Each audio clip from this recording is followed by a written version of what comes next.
rumah yang penuh berkah. Berbicara tentang rumah yang penuh berkah, maka yang pertama harus kita tempuh, yang pertama harus kita lakukan adalah duit yang kita pakai beli uang rumah itu harus uang barakah. Nah, jangan sampai uang sogok, jangan sampai uang korupsi, jangan sampai uang money politik, nah, atau apalagi namanya itu money laundering. Percaya kalau uang tuyul kau pakai beli rumah, rumahmu bisa jadi mewah, ada kolam renangnya, semua sejuk di dalam. Demi Allah kau tidak akan bisa bahagia dalam rumah tanggamu. Kau tidak akan dapat rumah tangga yang berkah. Kenapa? Penghasilan daripada rumah yang kau beli itu adalah penghasilan tuyul, penghasilan korupsi, penghasilan rampok. Bahkan misalnya uang itu mestinya sampai ke rakyat, uang itu mestinya sampai ke orang-orang susah. Tapi kau potong jatahnya orang susah, kau ambil haknya orang-orang yang susah. Negara meminjam duit dari negara lain, lalu kau jadi kontraktor nipu rakyat. Kau ambil uang rakyat, kau bangun rumah, percaya rumahmu tidak akan berkah. Jadi sebelum beli rumah tanya dulu, ini berkah atau tidak? Biasa Nabi bilang, biar tidak berkah ke istri simpanan jini. Pasti lebih tidak berkah lagi rumahmu. Ya, yang pertama, gaspol ini atau rem-rem? Gaspol ya. Tuh. Yang kedua, supaya rumah berkah ini setelah kita beli dengan cara halal, uang penghasilan halal, yang berikutnya rumah itu setelah kita miliki, jangan lupa keluarkan zakatnya. Misal kita punya harga rumah 1 miliar. Nah, keluarkan 2,5%. Berapa gitu kalau 1 miliar 2,5%? Saya tidak lancar hitung-hitung uang. Pemirsa, pernah kau lihat uang 2 miliar? Tidak pernah, sama aja Ki. Coba ya. Kalau harga rumah itu 1 miliar, keluarkan 2,5%. Berarti 25 juta sekali. Toh, lebih banyak kau belikan pulsa 10 tahun. Ya, 25 juta keluarkan. Supaya apa? Rumah ini berkah. Kalau Anda beli rumah lalu tidak keluarkan zakatnya, maka pasti tidak akan berkah itu rumah. Kalau rumah sudah tidak berkah, pakai AC, tapi tidak bisa sejuk dalam rumah. Rumahnya, makanannya enak, tapi tidak ada bisa dia makan. Kalau itu tidak berkah. Ingat, zakat dalam Islam itu, andai saja rumah, bangunan Islam ini adalah bangunan rumah, maka dia terdiri dari 5 komponen. Yang pertama, ini coba lihat ini rumah yang cantik-cantik ini. Demi Allah tidak akan cantik kalau tidak kuat pondasinya. Nah, apa pondasi dalam Islam? Rumah Islam 2 kalimat syahadat. La ilaha illallah Muhammadar Rasulullah. Itu dulu pondasi harus kuat. Ya, sudah ada pondasi, maka harus ada tiang. Ini rumah cantik ini luar biasa, ini semua rekon cantik menonton. Ya, mudah-mudahan ada uangku beli di rumah seperti ini. Ya, luar biasa. Ya. Nah, pasti ada tiang-tiangnya. Tidak mungkin ada rumah tidak ada tiangnya. Apa itu tiang? Dalam Islam tiang itu adalah solat. As-solatu imanuddin. Solat itu tiangnya agama. Maka kalau mau rumah ini kokoh, maka solatnya harus baik. Nah, kemudian sudah rumah pondasi, bangun tiang. Sudah tiang, apa yang kita dirikan? Biasanya adalah dinding. Apa ini dinding? Puasa. Puasa itu menahan diri. Puasa itu pengendalian diri. Maka dinding juga ini fungsinya menahan, melindungi. Ya, puasa itu melindungi diri. Nah, ini juga dinding-dinding melindungi dari apa? Melindungi dari angin. Melindungi dari apa? Melindungi dari sengatan matahari. Melindungi dari apa? Rampok dan lain sebagainya. Maka rumah yang baik itu harus ada dindingnya. Dinding ini adalah puasa. Nah, yang ketiga, yang keempat, rumah ini kalau rumah Islam setelah bagus pondasinya, berdiri tiangnya, ada dindingnya, maka yang berikutnya ada apa? Ada itu atap-atapnya. Dulu tahu ventilasi. Ini pintu-pintu, jendela. Mana ada rumah tidak ada jendelanya? Kalau ada rumah tidak ada jendelanya pasti pengap. Apa ini jendela? Iya nenek anak Mangkasar kasakka. Ini mina bilang orang Bugis sekekmu, pesui sekekmu bos, aja mu seke. Kikirgalah paku jambatan. Ini zakat ini ventilasi. Jadi kalau ada orang bagus rumahnya, tapi dia lalai membayar zakatnya, maka rumah itu pasti pengap. Ya, rumah itu pasti panas. Istri di dalam panas, selalu kepanasan. Baru 1 jam pergi, nah telepon maki. Di mana kok? Di mana kok? Ada aja kudu di kantor. Balik-balik kok. Tuh jenga di kantor. Bohong kok. Di kantor kak. Jangan ribu-ribu. Nah dengar semua orang bikin malu-malu kok. Di mana kok? Di kantor. Video call dulu. Pada cinki petala. Coba itu biasanya begitu toh. Repot kan? Nah, kalau rumah kita tidak dikeluarkan zakat, maka penghuninya akan peka. Apa itu? Pengap. Nah, yang kelima, rumah dalam Islam itu ada atapnya. Apa atap ini? Haji. Maka kalau mau, ya kembali tadi ini, ya syarat rumah berkah itu pengadaan rumahnya dulu. Rumahnya harus dari hasil yang halal. Kita peroleh uang itu betul-betul cara halal kita peroleh. Yang kedua, setelah kita punya itu rumah, keluarkan zakatnya. Ustadz, kalau rumah tinggal, apakah tiap tahun dikeluarkan zakatnya? Tidak. Sekali ji, seumur rumah itu. Misalnya begitu lunas, keluarkan zakatnya. Berapa? 2,5%. Tapi kalau rumah itu dikontrak-kontrakkan, rumah itu menjadi bisnis, dia memproduksi duit setiap tahun. Dikontrakkan tiap tahun, maka dikeluarkan 2,5%. Dari apa? Dari harga rumah. Apa itu zakat harta? Begini. Zakat harta itu dikeluarkan apabila cukup haul dan nisabnya. Haulnya 1 tahun. Nisabnya yaitu 85 gram emas. Artinya apa Ustadz? Kalau Bapak punya harta, rumah yang seharga 85 gram emas. Kira-kira berapa kalau 85 gram emas? Berapa rupiah kira-kira itu? Anggaplah sekarang emas 1 juta. 1 juta berarti 85 juta. Anda punya rumah dan rumah itu kalau rumahnya sendiri dikeluarkan kalau harganya 1 miliar dikeluarkan 25 juta. Seumur rumah itu.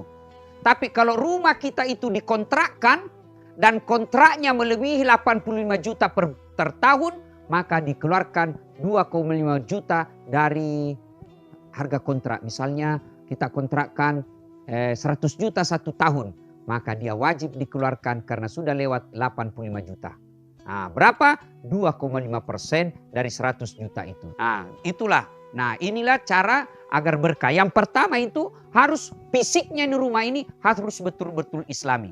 Setelah itu, rumah alhamdulillah hasilnya halal. Sudah dikeluarkan zakatnya, maka bikin rumah itu sesuai sunnah-sunnah Rasul. Apa sunnah-sunnahnya? 1, ya, ini yang banyak orang Islam tidak tahu. Kalau bisa bikin toilet jangan berlawanan dengan sunnah Nabi. Sunnah Nabi katakan jangan kau menghadap kiblat, jangan kau membelakangi kiblat. Berarti bikinlah toilet yang tidak menghadap kiblat dan tidak membelakangi kiblat. Nah, itu sunnah. Artinya apa? Kalau dilakukan berpahala, tidak dilakukan tidak juga menimbulkan dosa. Tetapi kalau mau rumah berkah, maka bikinlah interiornya, bikinlah aksesorisnya yang tidak bertentangan dengan sunnah-sunnah Rasul. Nah, itu lagi. Yang keempat, usahakan rumah kita ada tempat curhat. Ya, apa tempat curhat? Musola. Mana mau kecil, sangat disayangkan rumah besar. 15 kali 30. Ada kolam renangnya. Ada tempat biliarnya, parkir mobilnya 3. Tapi tidak ada musola di dalamnya. Tidak berkah rumah bos. Kalau mau berkah, bikinlah ruang yang ada khusus.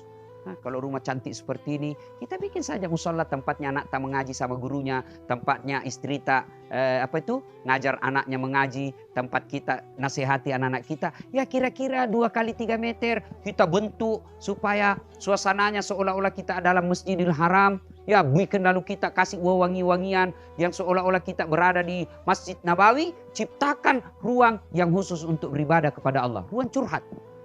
Nah, cuma kita kalau curhat takkan di Facebook. Bertengkar sama istri, tidak kusangka kau begitu, pret. Pergi suaminya tidak ada kabar 3 hari, kesepian banget. Langsung nasledin temannya, boleh juga tuh diganti. Apa cidak kok. Kan berawal itu kalau kita ini selingkuh, budaya selingkuh kan gara-gara medsos, reunian. Sudah itu malu-malu cari HP, akhirnya searching dulu. Nggak dapat namanya. Saling invite menjadi teman. Sudah diterima inbox. Berapa nomor HP tak? Hati-hati kok.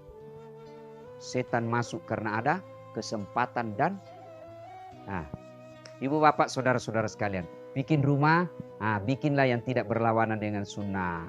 Nah sudah, secara fisik rumah alhamdulillah.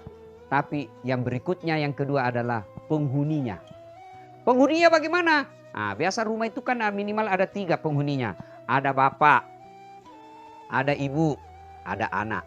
Tapi biasa kalau pengantin baru tidak ada pianaknya. Minimal ada suami, ada istri. Kedua komponen ini harus melaksanakan tugasnya masing-masing.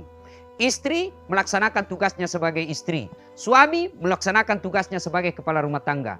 Maka istri yang soleha itu rumusnya gampang. Ini adik-adik nih, ya. Ini ibu-ibu yang nonton saya. Mau jadi istri yang soleha, cataki rumusnya gampang ji. Rumusnya Rena. Apa itu Rena Ustadz? R-E-N-A-H. Rena. R. Rama. Istri yang baik, tutur kata yang santun. Maka rumah yang berkah itu di dalamnya istrinya santun kepada suami. Assalamualaikum kakandaku Arjunaku. Woi, sanana kita jadi suami. Pulang suami tak, tahu gagana suamiku hari ini. Langsung bilang suami tak, berarti saya jelek kemarin. Ini kok dalak tong ini suami. Dak tong dipuji-puji ya. Ada sebagian istri kalau ada temannya datang suaminya, dia mau tunjukkan, lihat ku atur suamiku. Istri yang seperti ini jauh dari kasih sayang Allah. Maka sebaiknya kalau kita marah sama suami, ada kodon saudaranya, ada iparta, ada temannya, jangan saya dulu marah-marah di depan suami. Tunda dulu, pulang semua itu baru marah-marah. Dan ketika marah tetap harus berbicara santun kepada suami. Ya, R. Rama.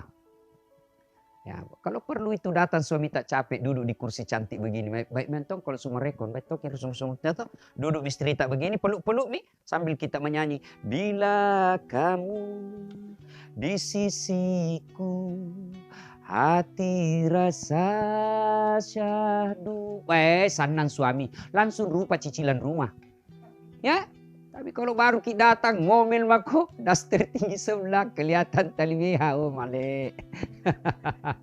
Ya, marah-marah suami tak, peluk lagi sambil menyanyi.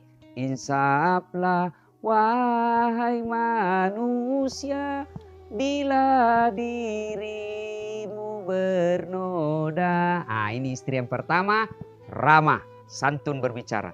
R-E, apa yang kedua E, elok. Apa itu elok? E-R-E, elok berpenampilan cantik dan menarik di depan suami. Ya, maka penampilan sebaik-baik penampilan seorang istri kata Nabi adalah ketika ingin membahagiakan suaminya. Ketika suami ada di rumah, berdandanlah, cantik-cantiklah. Tapi sayang 1000 sayang istri akhir-akhir ini, istri-istri modern, istri milenial, istri akhir zaman, dia cantik kalau pesta pengantin. Tapi begitu mau tidur sama suaminya, la haula wala quwata illa billah. Tena mana sikat gigi, nan lupai pakai resona, male, masuk ke kamar, sangin bau. Dikasih tahu, Nabi bilang, apakah? Marah terus kau, beli kamu baju baru.